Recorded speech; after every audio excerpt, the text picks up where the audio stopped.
Welcome to another Super Deluxe Edition unboxing video. Today we're going to look at the brand new release of the Beatles' Red and Blue albums, also known as 1962 to 1966 and 1967 to 1970.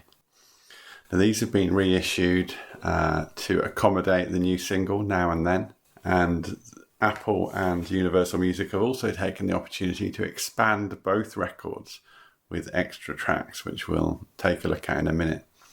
So this is the Red album with the sort of famous covers, one taken towards the beginning of the 60s and one towards the end. Both albums actually have both photos on them. So there's the Blue album, they just switched them around. So the Blue album has the later picture on the front and the earlier picture on the back. And it's the opposite on the Red album. They also both have the same inner photo with the Beatles in this sort of crowd of largely young children. And there's the Blue album. The blue one has a blue tint. The red one has a kind of red sepia tint to it. So these albums were both released in 1973, a few years after the Beatles split up. One of the last things Alan Klein made happen really with his short tenure with the group as manager. Now originally these would have been 2 record sets. They've been expanded to 3 LPs to accommodate the new tracks. They're available on black vinyl and also exclusively from the Beatles shop and from various Universal platforms as coloured vinyl editions, not surprisingly red for the Red album and blue for the Blue album. So we're going to take a look at both records. I do have an original Blue album, which we can do a direct comparison from the reissue to the original.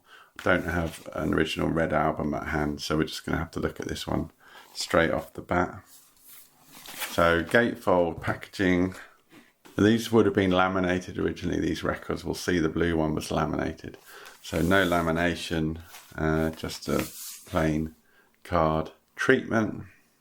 So record 1, these do actually come, I may as well talk about this now, these come with an insert sheet which wasn't part of the original packaging, so this is talking about the reissue. John Harris has done some notes, as he did for Now and Then on the single, we looked at that. So that's new, the insert sheet. The records have the lyrics on the inner sleeves as before. One thing I don't like so much is this is sort of very shiny, kind of glossy kind of treatment to the inner sleeve. The originals were printed on uncoated stock, which I think has a nicer, more quality feel to it. So there's the red vinyl. This is side 1. Original Apple labels, although they have changed the design and layout of the labels, which we'll look at in more detail with the Blue album. So records 1 and 2 are exactly the same as per the original. Now you can see they have amended here. It would have been side 1, side 2, side 3, side 4, but they've accommodated the fact that there's the extra tracks. One of the talking points for this particular campaign is how the CDs incorporate the extra tracks, which are on side 5 and 6 on this record. So they're woven into the chronology of the records. Whereas on the actual vinyl pressings, they've just tacked them on at the end. Now there's various thoughts about why that's happened. The most likely seems to be the vinyl's already pressed when they decided to add the extra tracks. So instead of scrapping a load of, tens of thousands of vinyl records, they just decided the compromise solution was to just put everything on a third record. Maybe even the sleeves got reprinted to accommodate all this, who knows, but that wouldn't have been as costly as repressing the vinyl. We don't actually know what happened, but it certainly you wouldn't choose, I don't think, just to tack everything on at the end and I saw her standing there following Yellow Submarine. It doesn't actually make any sense to do that, so one assumes that is the reason. So this gatefold sleeve, I thought they might do a kind of 6-panel gatefold to accommodate the extra record, but they haven't done that. They've just shoved it in the second panel, which is kind of a bit disappointing in a way. It feels like a slight squash putting 2 records into that sleeve. Again, same treatment here. You've got the lyrics on the outer sleeves. Again, more red vinyl. Side 3 and 4. More red vinyl again. Very red. I mean, the red looks good. It's a good red. It ties in with the colour of the record. This one, so this is the extra album.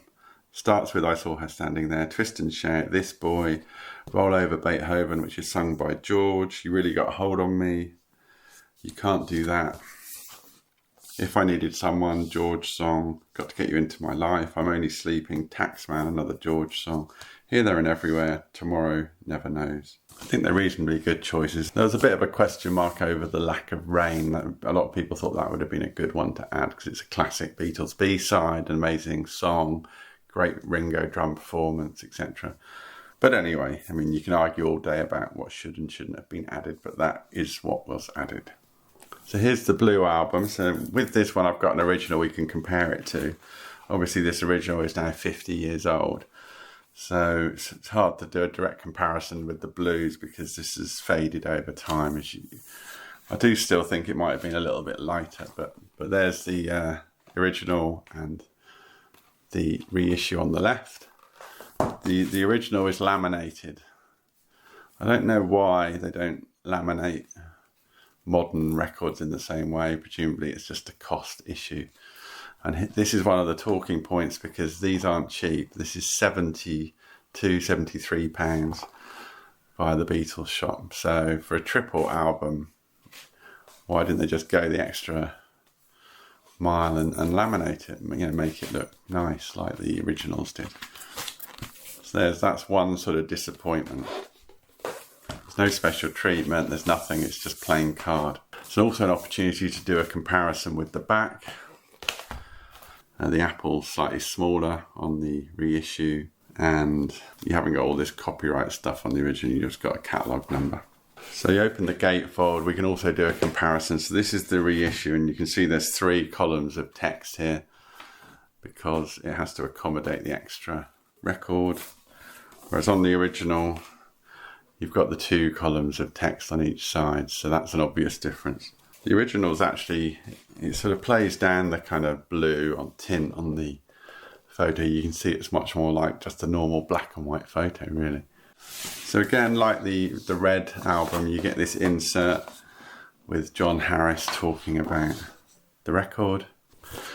And this demonstrates what I was talking about before. So this is the original inner sleeve to LP1 on the blue record.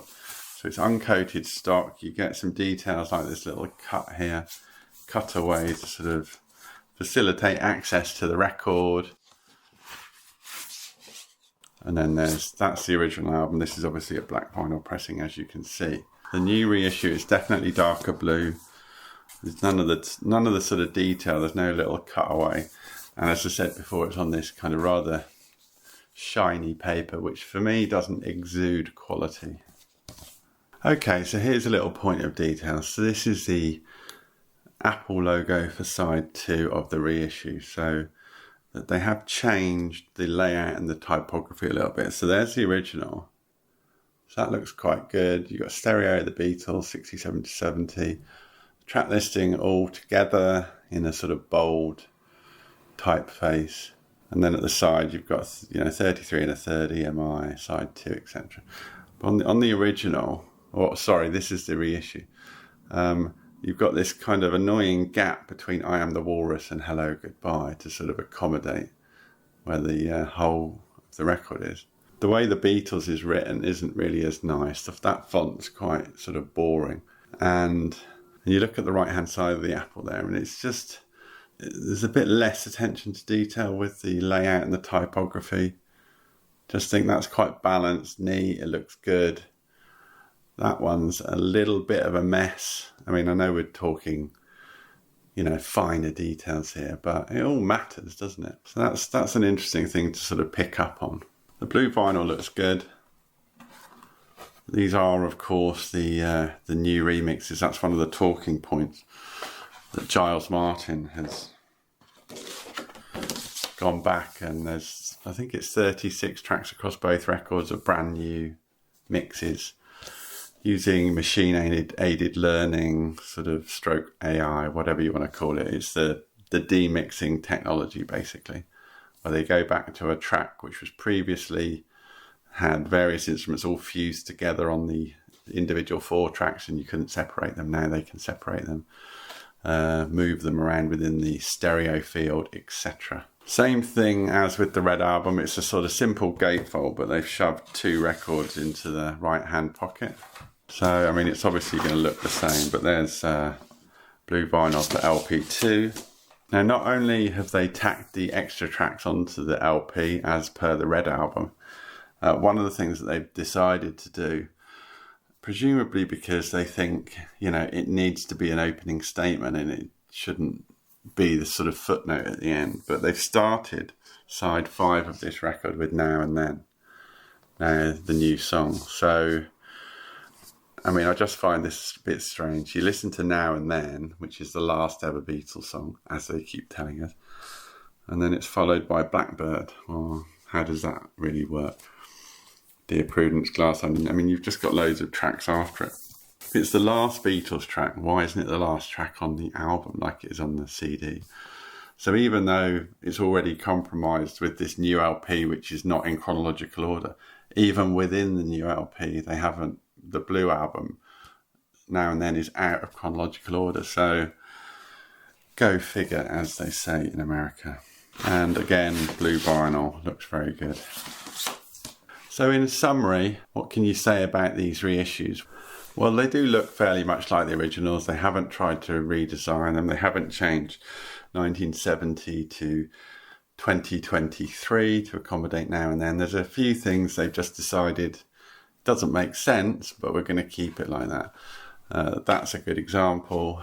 Having the extra record with the newly incorporated material also doesn't make sense, but they've either been forced to do that due to logistical circumstances, or someone has actually chosen to make that decision, which I think the former is more likely. Certainly, I don't understand why they would have decided that LPs 1 and LPs 2 were sacrosanct and couldn't be changed on the record, whereas on the CD you could do that. So it's a bit of a point of discussion, an interesting point. I do think they could have gone more luxury with the presentation. These are very, very expensive 3 LP sets.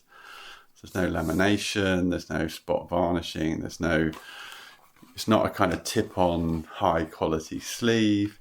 The inner sleeves are the sort of cheap looking shiny paper instead of being nice touchy-feely uncoated stock.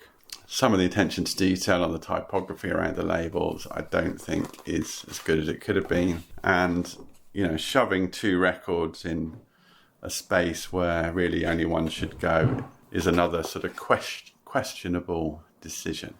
I've yet to listen to the new stereo mixes. I'm going to be doing that later today.